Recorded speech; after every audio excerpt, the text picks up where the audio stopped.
ॐ अस्तो मा सद्गमय तमसो मा ज्योतिर्गमय मृत्योर्मामृतं गमय। ॐ पूर्णमदः पूर्णमिदं पूर्णात् पूर्णमुदच्यते पूर्णस्य पूर्णमादाय पूर्णमेवावशिष्यते। प्रत्येक देश की अपनी एक पहचान होती है, अपना गौरव होता है, अपनी अस्मिता होती है, अपनी धार्मिक पहचान होती है। भारत की पावन परंपरा में गंगा माता जी हमारी पहचान है।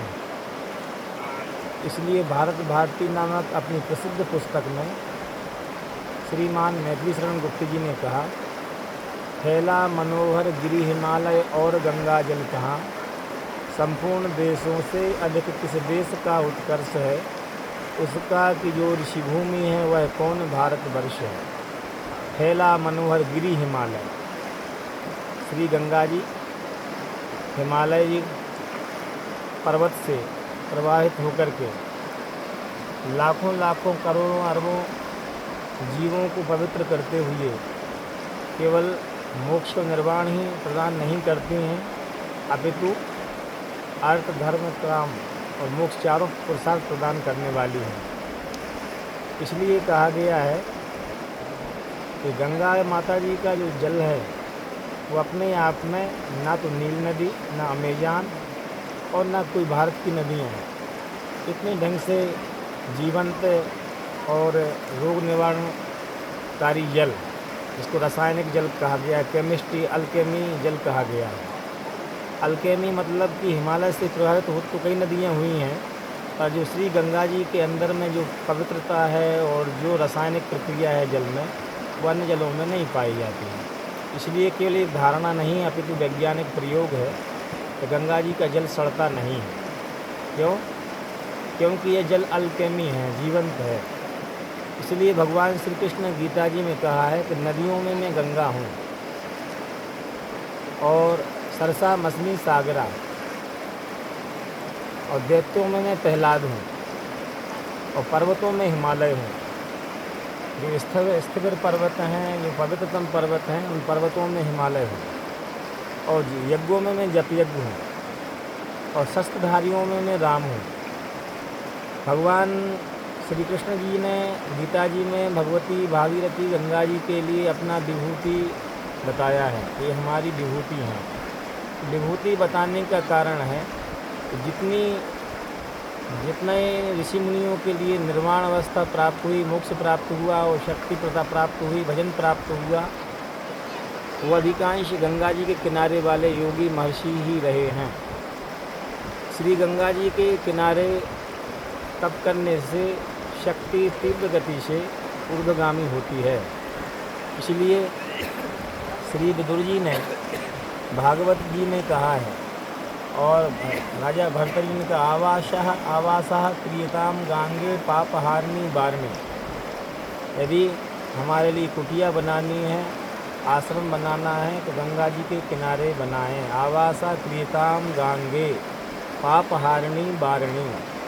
उनका जो जल है वह पाप का निवारण करने वाला है, संताप का निवारण करने वाला है, त्रास का निवारण करने वाला है, मोक्ष प्रदाता है। और भगवान के पद पवित्र ये रज जहाँ से प्रवाहित होती है और भगवान के ही श्री चरणों से श्री गंगा जी का उद्गम माना जाता है। तो ये साक्षात जो जल है वह निर्वाण को प्रदान करने वाला है। इसलिए कहा गया, चले राम लक्ष्मण मुनि संगा, गए जहाँ जग पावनी गंगा। गंगा केवल एक देश के लिए, एक काल के लिए, एक दिशा के लिए पवित्र करने वाली नहीं है, अपितु भगवान के चरणों से निःसृत प्रवाहमान श्री गंगा जी चले जहाँ जग पावन गंगा, पूरे जग को, पूरे विश्व को पवित्र करने वाली है। तो किस रूप में? आध्यात्मिक शक्ति के द्वारा। आध्यात्मिक शक्ति क्या है? जो अंतर्मुखी शक्ति है, उसी शक्ति का नाम आध्यात्मिक शक्ति है। रात्रि में श्रीमान ब्रजेंद्र जी ने मुझसे पूछा था कि दुनिया के लोग लड़ते क्यों हैं। क्योंकि वो नदियों के पास में नहीं बैठते हैं।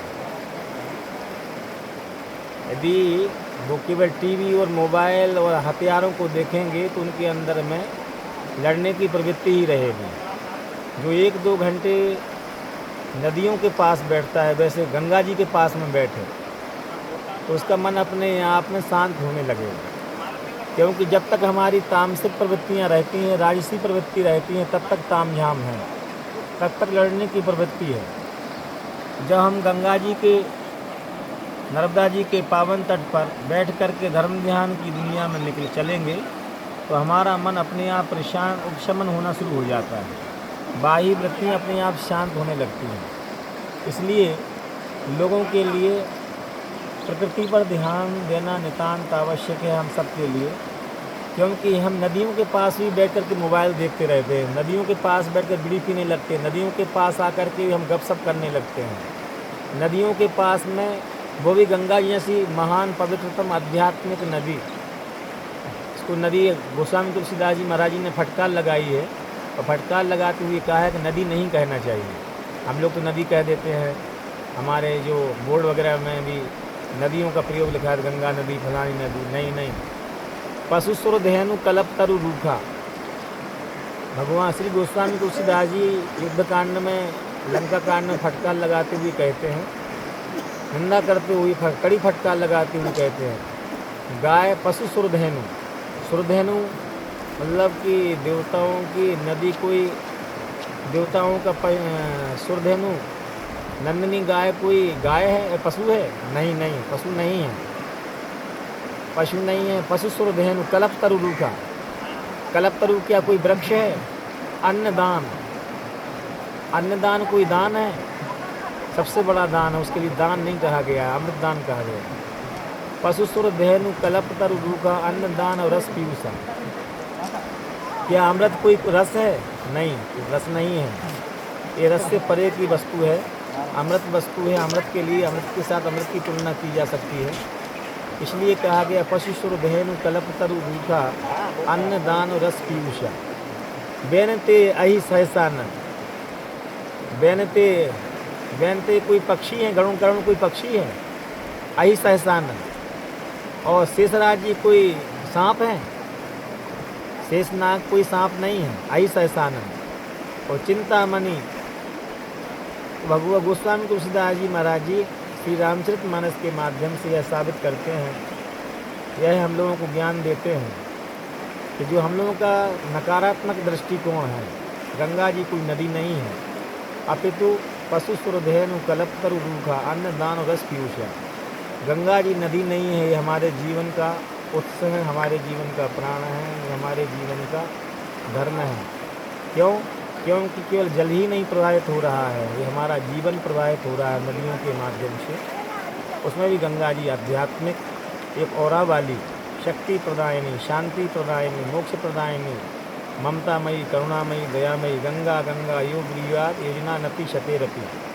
इसलिए हमारे साहित्य में, पुराणों में कहा गया, सैकड़ों किलोमीटर दूर से भी गंगा गंगा जो कहता है, गंगा गंगा जो नर कहीं भूखा नंगा कबहू न रही।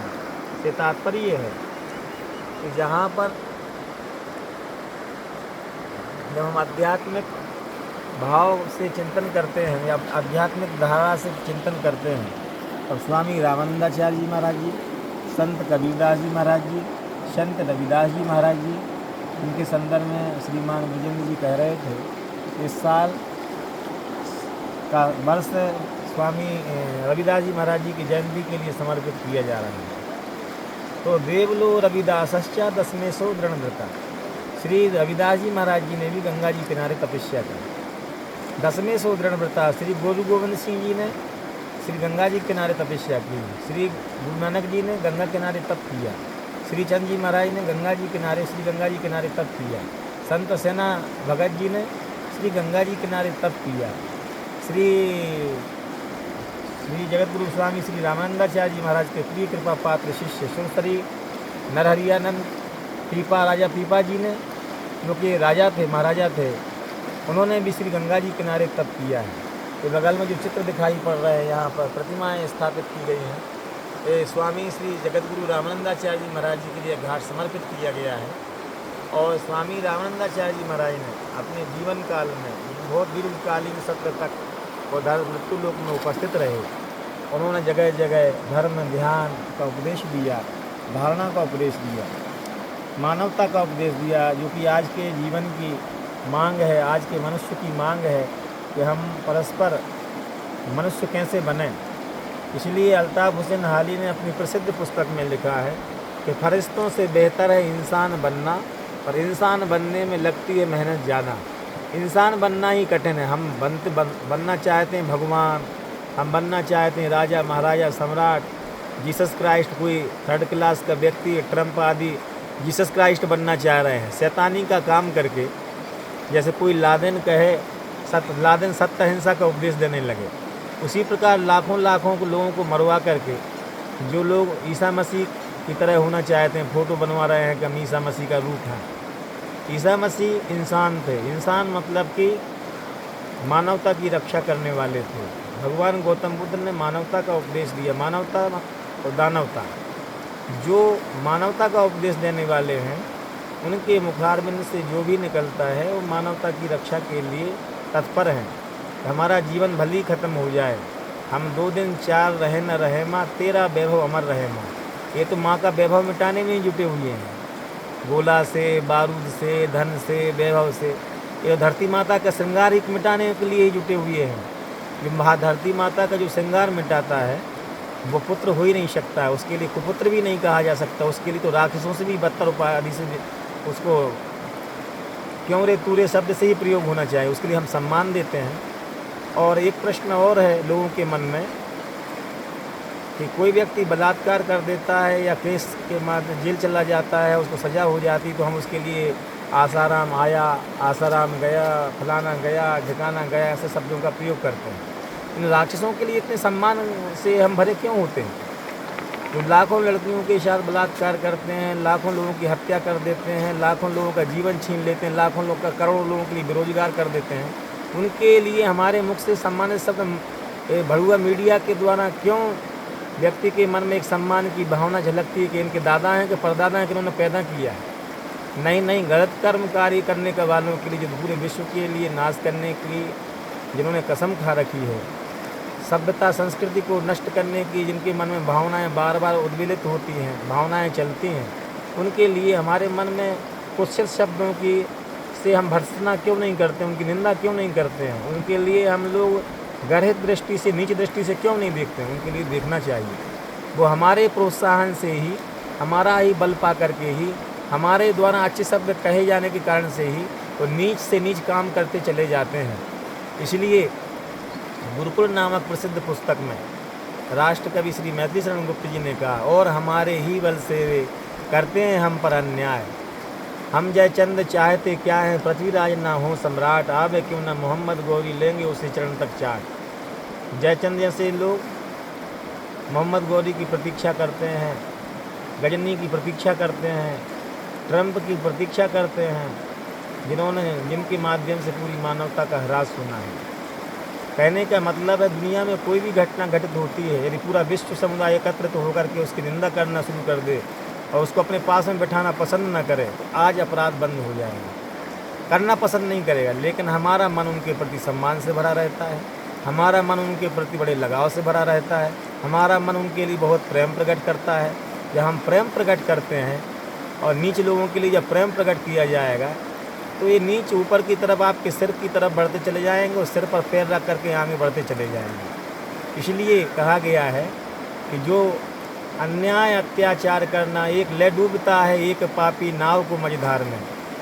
एक पापी व्यक्ति, 2 पापी व्यक्तियों ने पूरे विश्व के लिए बंधक बना लिया, पूरा विश्व परेशान चल रहा है। उसका कारण है कि हम नीचों का अनुगमन करने वाले हो गए हैं। इसलिए कहा गया है कि श्री भगवान राम जी का अनुसरण करना चाहिए। रामादिवत वर्तव्यम, रावणादि न वर्तितव्यम। भगवान श्री राम जी का अनुसरण करें, भगवान गौतम बुद्ध का अनुसरण करें, जिनके भगवान महावीर का अनुसरण करें, जिनके माध्यम भगवान गुरु गोरक्षनाथ जी का अनुसरण करें। तो माँ ही शाह सर्वभूतानी की भावना वाले महापुरुषों का अनुसरण करने से, अनुशीलन करने से हमारा मन स्वाभाविक रूप से पवित्र हो जाता है और भगवान भगवती भागीरथी ये पावन तट पर या नदियों के तट पर जो संस्कृति पल्लवित, पुष्पित और सुवर्धित हुई है, उनके पास में बैठ करके आंख बंद करके जब चिंतन करेंगे तो पाएंगे कि हमारा विश्व विनाश की ओर चल पड़ा है। इसलिए कहा है बर्टन रसेल की एक भावना है, और भावना ये है कॉमन सेंस। कॉमन सेंस आज विश्व में 12-15 हज़ार न्यूक्लियर परमाणु बम बना कर रख दी गए हैं। एक न्यूक्लियर परमाणु बम 2,40,000 वर्ग किलोमीटर को प्रभावित करने की क्षमता रखता है, और 100 डिग्री सेल्सियस तापमान में पानी भाप हो जाता है, 1500 डिग्री सेल्सियस में तापमान में लोहा भाप हो जाता है, और उसके अंदर में 1 करोड़ डिग्री सेल्सियस तापमान, उससे क्या बचेगा। कोरोना नाम की नकली बीमारी से हम लोग डरते हैं, और जो असली चीज़ें बना बना के रखी गई हैं, तुम्हारी आरती पूजा करने के लिए थोड़ी रखी गई हैं। इनसे अध्यात्म विकसित होना है, या धर्म विकसित होना है, या संस्कृति विकसित होना है, कि मानवता का विकास होना है। नहीं, इनसे मानवता का ह्रास होना है। इसलिए जब आइंस्टीन से पूछा गया कि तीसरा युद्ध कैसे होगा, तो तीसरा युद्ध तो कोई बात नहीं, चौथे युद्ध में गुजरने वाला ही नहीं बचेगा। इसलिए आइंस्टीन के इन शब्दों के लिए हमारे लिए विश्व मानवता के लिए बचाने के लिए पर्याप्त है। भगवान महावीर की वाणी है, बैरम मज्ज न केवई, बैरम मज्ज न केवई, माँ हिंसा सर्वभूतानि, सर्वे भवन्तु सुखिनः, सर्वे सन्तु निरामया, सर्वे भद्राणि पश्यन्तु, माँ कश्चित् दुःखभाग् भवेत्। ये 8 ऋषियों की मांग रही है, जियो और जीने दो, और लगाओ प्रेम करो। आत्म सर्वभूतेषु, आत्मा अपने स्वयं आत्मा के सदृश दूसरे भूतों के प्रति, प्राणियों के प्रति प्रेम होना चाहिए। वैदिक आर्षवाणी है, वैदिक ऋषियों ने इस वाणी के लिए गुंजायमान किया है। इसलिए कहा गया कि सबकी नशों में पूर्वजों का पुण्य रक्त प्रवाह हो, गुणशील साहस बल तथा सब में भरा उत्साह हो, विद्या कला कौशल्य में सबका अटल अनुराग हो, हमको तुम्हारी चाह हो, तुमको हमारी चाह हो, उपलक्ष्य के पीछे कभी विचलित न जीवन लक्ष्य हो, जब तक रहें ये प्राण तन में पुण्य का ही पक्ष हो। लोग कहते हैं कि यदि भारत हिंदू राष्ट्र हो जाएगा तो यहाँ पर जैसे कि मुसलमान देशों में हो रहा है वैसा यहाँ पर भी होगा। नहीं, स्वत्व की जो धारणा है, जो हिंदू सनातन की जो अवधारणा है, वह अवधारणा ऐसी है कि यदि हमारे लिए कष्ट हो जाए तो हो जाए, दूसरा व्यक्ति प्रताड़ित नहीं होना चाहिए। जहाँ पर इस भावना अवधारणा से वैदिक अवधारणा, उपनिषदों की अवधारणा, रामचरितमानस की अवधारणा और गीता वाल्मीकि रामायण की अवधारणा, भारतीय साहित्य की अवधारणा है कि हम दुखी रहें तो रहें, मेरे कारण से किसी को दुख नहीं होना चाहिए। हमारा जीवन ऐसा निर्मल होना चाहिए कि हमारा जीवन किसी की पर हिंसा से, पर दुख से, पर उत्पीड़न से नहीं। इसलिए महर्षि वेदव्यास जी महाराज के संदर्भ में कहा गया, 18 पुराणेषु व्यासस्य वचनद्वयम् परोपकाराय पुण्याय और पापाय परपीड़नम्। या हमारा जीवन हमारे लिए ना हो करके, या पूरी विश्व के लिए, मानवता के लिए हो, विश्व की संस्कृति के लिए, विश्व की मानव जाति के लिए हो, विश्व के समग्र प्राणियों के लिए हो। यह जो जीवन है हमारा, वह ध्यान के लिए हो, ज्ञान के लिए हो, निजी स्वार्थों के लिए ना हो। ऐसी हमारी वैदिक परिकल्पना है। तो भारतीय मनीषा, भारतीय आर्ष ग्रंथ इसका बारंबार प्रतिपादन करते हैं। इतना कह करके मैं भगवती भागीरथी श्री माँ गंगा जी के श्री पावन चरणों में नमन प्रणाम करते हुए, माँ भारती के चरणों में नमन प्रणाम करते हुए, मैं माँ भारत माता जी जिनकी गोद में खेलती हैं, जिनकी गोद में हजारों जिनकी नदियाँ, उनकी गोद में हजारों नदियाँ खेल रही हैं। जहाँ भगवान श्री रामभद्र सरकार जी ने, भगवान श्री कृष्ण कन्हैया लाल जी ने, भगवान गौतम बुद्ध जी ने, भगवान गुरु गोरक्षनाथ जी ने, महावीर जी ने, संत रविदास जी महाराज जी ने, स्वामी रामानंदाचार्य जी महाराज जी ने, माधवाचार्य जी ने, श्री निम्बार्काचार्य जी महाराज जी ने, श्री रामानुज स्वामी जी ने, हजारों संतों ने जिनकी गोद में पल बढ़ करके पूरे विश्व मानवता के लिए उपदेश दिया है, नसीहत दी है, और सबके लिए सम्मान, सबके लिए प्यार, सबके लिए सुहृद की भावना, माँ हिंसा सर्वभूतानि की भावना इनकी गोद से प्राप्त होती है। इतना कहकर मैं वाणी को विराम दूँ।